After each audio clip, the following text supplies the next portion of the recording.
ये है आपकी सियासत, नाम अल्लाह रसूल का लेकर के और सोशल मीडिया पे गाली दिलवाओगे आप। अब ओल्ड सिटी में एक सलीम फेकू बोल के रहता, उससे भी ज्यादा फेंके कि मुसलमानों का उद्धार। आप सब जानते हैं जुबली हिल्स में अभी बाई इलेक्शन चल रहा है। अस्सलामुअलैकुम दोस्तों, जुबली हिल्स बाई इलेक्शन होने वाले हैं। उससे पहले बीजेपी के लोगों की जानिब से रैली निकाली जा रही है, लेकिन बैकग्राउंड में जो साउंड चल रहे हैं वो सुन के आप हैरान हो जाएंगे।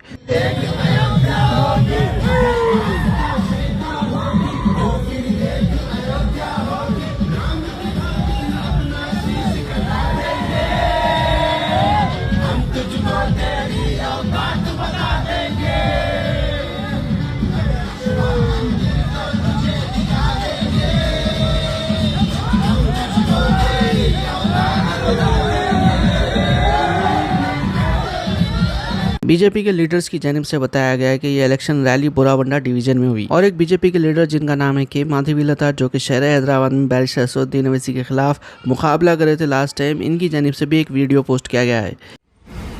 आप सब जानते हैं जुबली हिल्स में अभी बाई इलेक्शन चल रहा है। उस इलेक्शन के तहत रेवंत रेड्डी हमारे मुख्यमंत्री जी भीख मांग रहे हैं मजहब का नाम लेकर। कह रहे हैं कि मुसलमानों का उद्धारण सिर्फ कांग्रेस ने ही किया है और कर सकता है। अगर इतना ही है अपने आप पर भरोसा, तो क्यों मेरा पुराना बस्ती गरीबों से, पसमंदों से, मुसलमानों से भर पड़ा हुआ है। मैं आपसे एक ही बात कहती हूँ, वैसे तो मतदान के समय हर राजनीतिक में तो जाकर भीख ही मांगता है बेचारा मतदाता से, वोट डालो वोट डालो वोट डालो। अगर भीख मांगना है तो अच्छी बात है, वादा करके भीख मांगिए।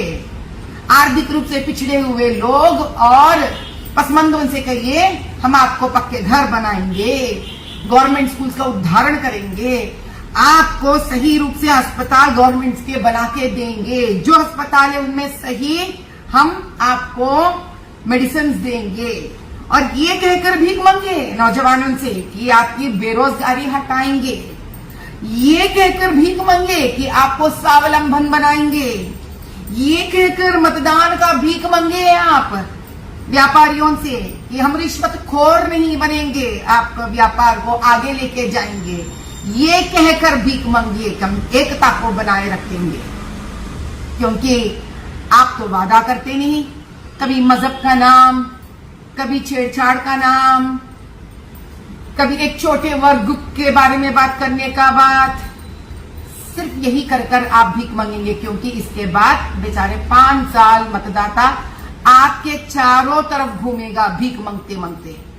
अब ये कांग्रेस की पुरानी कचड़ा राजनीति बंद करिए, कुछ अच्छी राजनीति करने की कोशिश कीजिए। जय बोलो भारत माता की जय।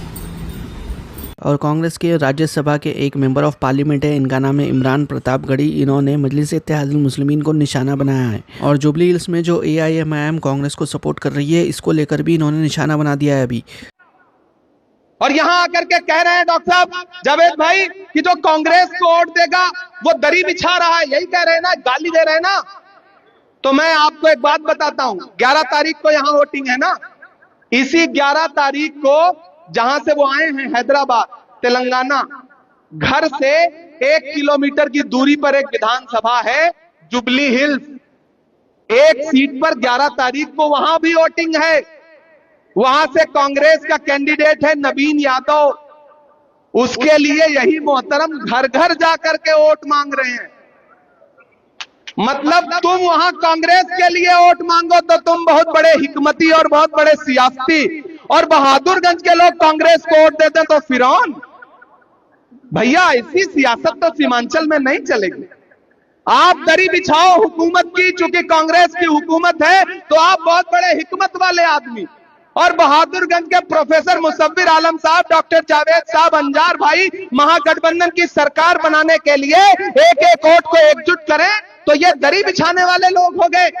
ये गाली नहीं है तो और क्या है? बताइए मुझे, कौन सी कयादत खड़ी कर रहे हो आप? प्रोफेसर मुसव्विर आलम को हरा करके किसी और को जिता करके कौन सी कयादत खड़ी कर रहे हो आप? ये है आपकी सियासत, नाम अल्लाह रसूल का लेकर के और सोशल मीडिया पे गाली दिलवाओगे आप। मैं नहीं मानता ऐसी सियासत को, मैं इनकार करता हूं। मैं इमरान प्रतापगढ़ी ऐसी सियासत से इनकार करता हूं। लेकिन मैंने सुना है कुछ ताकतें यहां आई हैं जो कह रही हैं कि जो हमें वोट नहीं देगा वो फिरौन होगा, नमरूद होगा। मैंने सुना है कुछ मेहमान आए हैं, बरसाती परिंदे, लोगों को गालियां दे रहे हैं। पड़ोस में कोचाधामन के कैंडिडेट को लंगड़ा घोड़ा और पता नहीं क्या क्या, मैं वो जबान से निकाल भी नहीं सकता, ऐसी लैंग्वेज इस्तेमाल की जा रही है। सियासत इसका नाम है? ये अपने ही एक कलमा गो भाई को गाली दोगे आप? क्या किसी मुसलमान को फिरौन कहने से बड़ी कोई गाली हो सकती है? हो सकती है? मुझे बताओ, क्या किसी मुसलमान को फिरौन और नमरूद कहने से बड़ी गाली हो सकती है?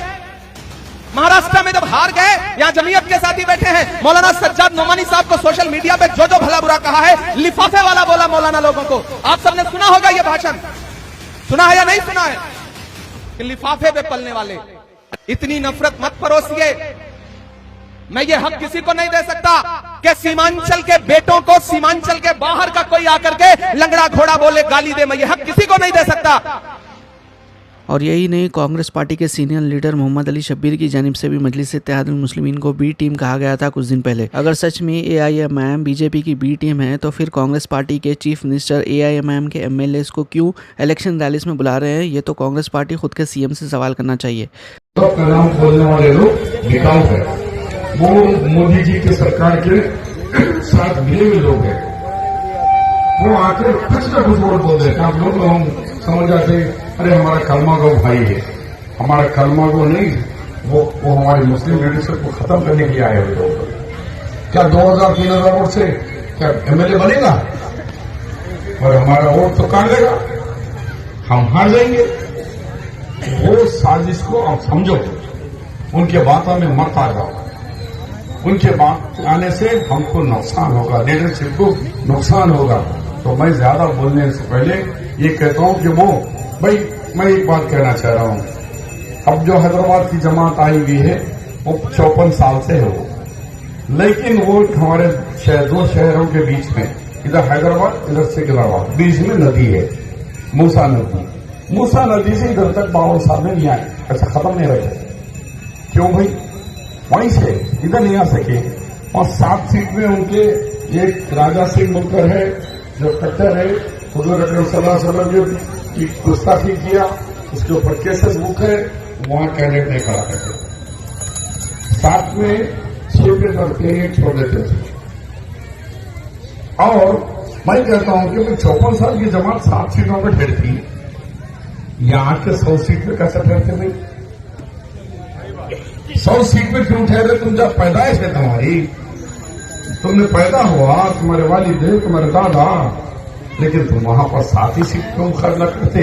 और यहाँ अब जो इलेक्शन चल रहा है, यहाँ के साथ वहां जो अजहरुद्दीन हार गए थे, वहां जो MLA जीता और मरने से बाई इलेक्शन आया, वहां कांग्रेस को कौन सपोर्ट कर रहे?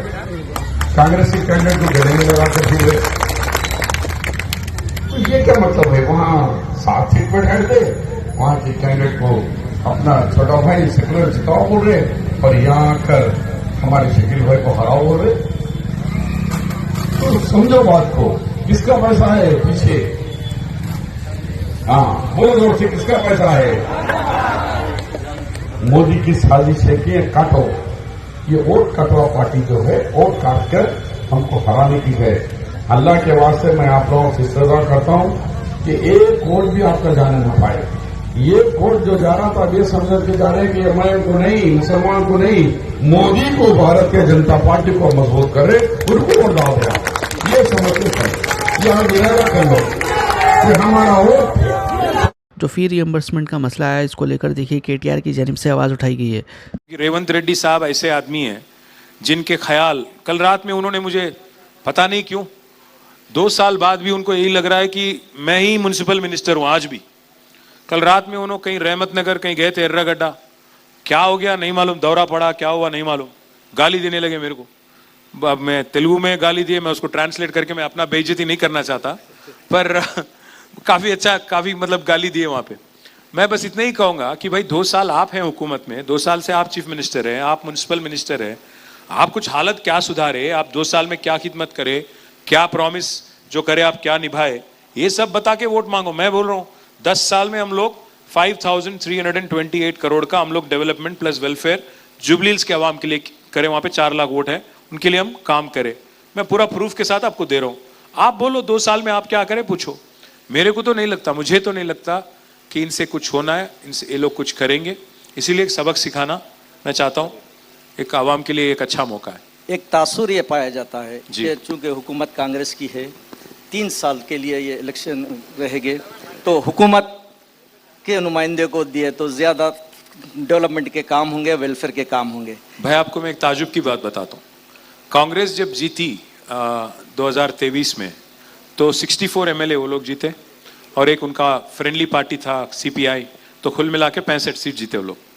अब हालत ये है, उनके एमएलए जो जीते उनके पार्टी के टिकट पे, एक जनाब है महबूब नगर के एनएम श्रीनिवास रेड्डी साहब एमएलए हैं, वो कल बयान दिए खुल के एक हफ्ता पहले कि आज हमारे एमएलएस के पास, कांग्रेस के एमएलएस के पास भी डेवलपमेंट करने के लिए एक पैसा भी नहीं है। वो खुल के कह रहे हैं कि मैं बस शादियों में जा रहा हूँ, अगर किसी का इंतकाल हो गया तो वहाँ जा रहा हूँ, मुंह दिखा रहा हूँ, वापिस आ रहा हूँ, एक पैसा भी डेवलपमेंट के वास्ते चीफ मिनिस्टर नहीं दे रहे हैं। और दूसरी तरफ एक और एमएलए हैं एल्ला रेड्डी के, मदन मोहन साहब तो सीधा वर्ल्ड बैंक को चिट्ठी लिख दी कि रेवंत रेड्डी साहब पैसा नहीं दे रहे, आप 100 करोड़ रुपया दे दो ताकि मैं कुछ काम करूं अपने कॉन्स्टिट्यूंसी में। और तीसरी मिसाल आपको मैं देता हूं, कंटोनमेंट का इलेक्शन हुआ 1.5 साल पहले, हमारी एमएलए थी लासिया नंदिता, उनका डेथ हो गया, बाय इलेक्शन हुआ, वहां पे कांग्रेस जीती, पार्लियामेंट के दौरान हुआ था, कांग्रेस जीती। वहां पे वादे तो बड़े बड़े करे। अब ओल्ड सिटी में एक सलीम फेकू बोल के रहता, उससे भी ज्यादा फेंके, क्या क्या बोले, वहां पे 6000 घरा देते और बोले 4000 करोड़ के साथ आपका डेवलपमेंट कर देंगे। अब 1.5 साल हो गया, मुझे 4 रुपया दिखाओ, 4 रुपया खर्च करे सो मेरे को दिखाओ कंटोनमेंट में।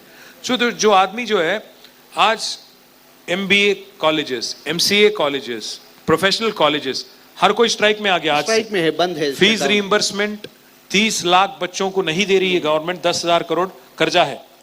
तो जब आप बच्चों की अगर हिफाजत नहीं कर सकते, फीस रीइंबर्समेंट नहीं दे सकते, आपके खुद के एमएलए के कॉन्स्टिट्यूएंसी में पैसा नहीं दे सकते, कंटोनमेंट में 1.5 साल पहले जो वादा करके जीते वहां पे एक घर भी अगर नहीं बनाए आप, तो अब ये आदमी जीत के क्या करेंगे आपका। इसीलिए मैं कह रहा हूं, इनसे तो कुछ नहीं होना है। ये लोग बहुत बिजी है एक चीज में, हमारे रेवंत रेड्डी साहब बहुत ज्यादा बिजी है, कुछ भी करके राहुल बाबा को हर महीने पैसे भेजना है, अपना कुर्सी बचाना है और थोड़े पैसे अमित शाह साहब को देना है ताकि वहां पे से भी केस वेस ना बने, हफ्ता वसूली चल रहा। तो इस वास्ते इनसे कुछ उम्मीद भी मत रखिए आप। इनका उम्मीदवार अगर गलती से इनको वोट भी देंगे, आपका वोट इससे बेहतर है कि कहीं आप वेस्ट ना करो, ना दो, ये इतना ही कहूंगा मैं। तो जो लोग हम ये अभी तक वीडियो को लाइक नहीं करें, वीडियो को लाइक कर दीजिए। ये थे आज के लेटेस्ट पॉलिटिकल अपडेट्स। और भी अपडेट्स के लिए चैनल को सब्सक्राइब कर लीजिए। इंशाअल्लाह अगले वीडियो में मुलाकात होगी। अल्लाह हाफिज़।